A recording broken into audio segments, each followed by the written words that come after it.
Hey, FlashPoint Army, are you looking for truth and news all in the spirit of faith? Well, don't forget to click the subscribe button and hit the bell icon to stay connected. Not a part of the FlashPoint Army? Sign up for the latest email updates at govictory.com/FP signup and join us as we stand for truth and freedom. Lance, is this a concern that Americans should have with what these collapses going on? Oh, yeah, Gene, I think you ought to be concerned when the banking system goes down. I mean, it can mess up your whole weekend.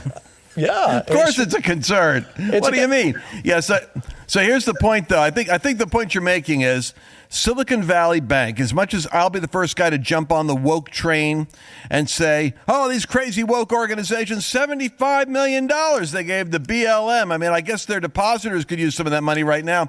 And all the weird courses they're doing. This is like a constant wake-up call for the rest of America. One of the things that you mentioned is what our friend Lance went through. Lance, I saw an article about you yesterday, and I was like, whoa, what's going on with Lance? His accounts are frozen. It was so funny because this is an incident that I could not talk about and wouldn't talk about. It happened 1 year ago. It was a horrifying incident with a bank that froze all my accounts. But I didn't realize I'd done a podcast and was sharing how I had gone through this frozen bank account. And I started getting these requests, prayer of supports from all my friends. Lance, we're praying for you. We're praying for you. And I didn't know why they were telling me they're praying for me because I had no idea. CBN put out an article saying that Lance just had its accounts frozen. It wasn't just recently. It was exactly a year ago this week. The FBI had gone to Bank of America, of all places, right, and wanted them to do research on all the accounts that use credit cards in Washington. Now, I was there because I was reporting courageously to you from a Trump hotel room. Yeah, I don't think courageously from a Trump hotel room. I don't think that all goes together, Lance. Yeah, yes. And while I'm eating tomato bisque soup, but you called and I said, "Hey, a riot's broken out, Gene. I'm going to give you on boots on the ground here at the Trump Hotel." Anyway, so they knew I'm there. So I'm saying to my wife, I said, "Hey, this really bothers me. They're canceling. Like Mike Lindell is getting canceled by his bank. Nick Vujicic's getting canceled by his bank. General Mike Flynn is getting canceled by Chase. Ambassador Brownback has his Ambassador Brownback. It's like Ben Carson, Dr. Carson. He has his account shut down for his nonprofit. I get a call. The bank wants to know who are the people that donate to me, what are their names and addresses, and they're asking me for amounts. And my wife, of course, she's like the ethics committee in our ministry. She goes, "Oh, under no circumstances am I going to reveal to you, a complete stranger. How do I even know you're the bank?" And so she's having a fit. She tells me, "Can you believe it? Bank of America today wants to know who is donating to your ministry. They want information on them." Now think about this. Of course, they'll deny it. But the FBI is after what? Conservative organizations in Washington. And so I said, "Well, I'm with you, honey. Hold your ground. We're Americans. We're patriots." Well, next thing you know, they froze our accounts. Now they got my attention because I can't do payroll. I can't run anything. Right. So I call them up and I go, "Hey, can we find some middle ground here with the Gestapo?" And they said, "Well, we're going to have to do an forensic. We're going to have to do an audit on the phone with our department." So I had to go down every line item of my expenses in my ministry organization and explain to them how we do what we do. And I'm telling you something, it was one of the most invasive and uncomfortable 30 years, Gene. Right. Well, look, I've known you for 3.5 and you wouldn't do that. Well, you might, but I mean, you wouldn't do it easily to me. No. Anyway, the fact of the matter is, I broke with that bank as soon as I could get myself solvent and get another bank, set up and diversified into 2 other banks. But I went to the reason why I didn't come out and say anything, Gene, for the last 12 months is I was on a mission trip in a foreign country, and one of the vice presidents of this bank told me he would look into what happened because I was furious and I felt like I need to blow the whistle to other people before this happens with another wave. And he said, "Let me look into it." Well, he did look into it as best he could. He could not explain what they were doing.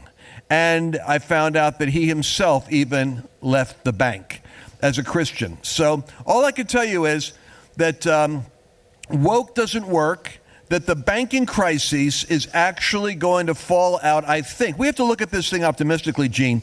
All of these are being laid at the foot of the left. Even the ESG stuff. Larry Fink, who runs BlackRock, is now just put out a report and curiously did not mention ESG to any of his big investors. This is like a big multi-trillion-dollar investment bank. He said, basically lay off on the ESG stuff. Woke isn't popular right now, and environmentalism isn't our priority. It's getting healthy financially.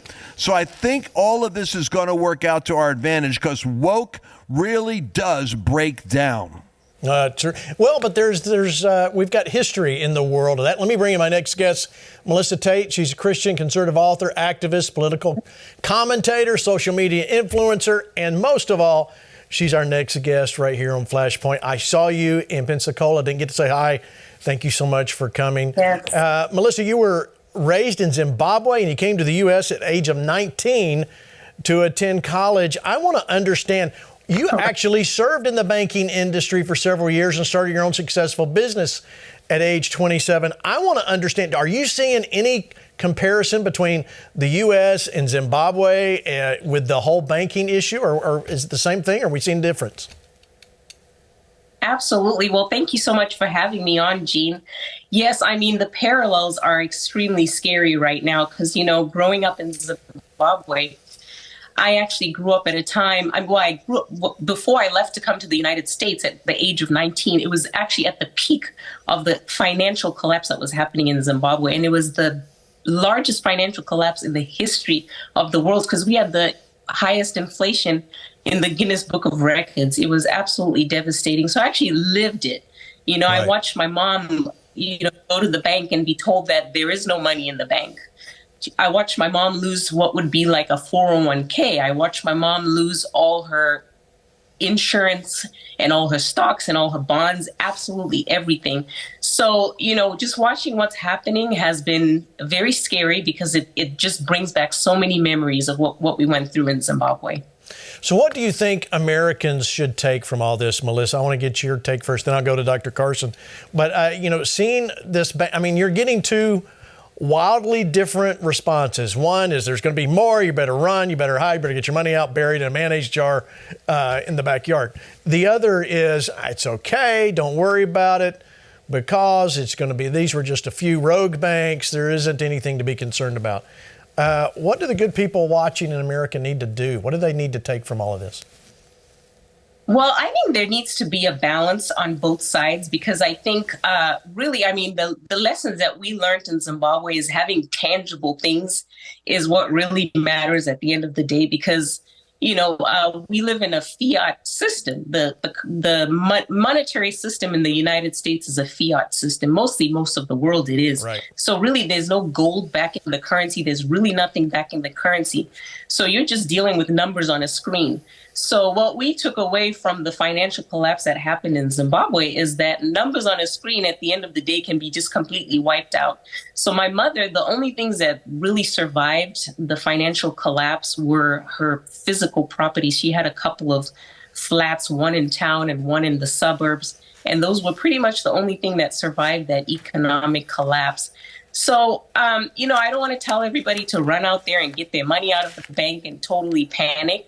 But I think people should not have all their eggs in one basket. Don't just put all your money in things that are intangible. Right. If you can invest in a property or invest in something tangible that you can trade later on, then that's what I would recommend. Okay. Having gone through, this very same problem that we're seeing happen in the United States. All right. Let me while they fix your video here, let me show you this tweet from John Kennedy. He says, President Biden's agenda in a nutshell, force middle America to pay for bailouts for elites and handouts for people who don't work or won't work, Colin Ruggs says, breaking news, Gavin Newsom.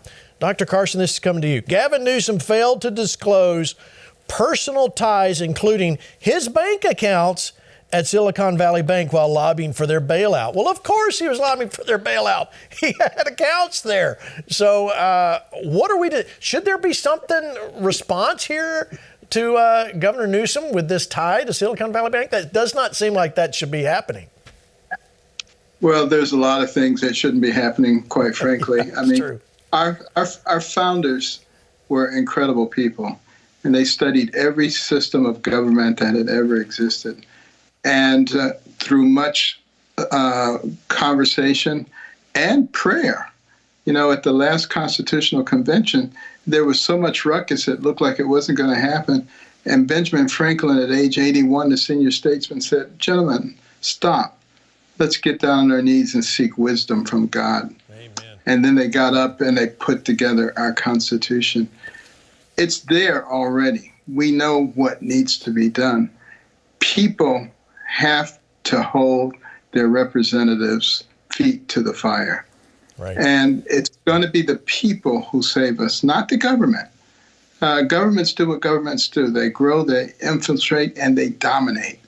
And that's why we have the Constitution in our hand to keep that from happening. But people have to be active, and they have to make people responsible for their actions. If they don't do that, you can't really complain about what the result will be. Well said.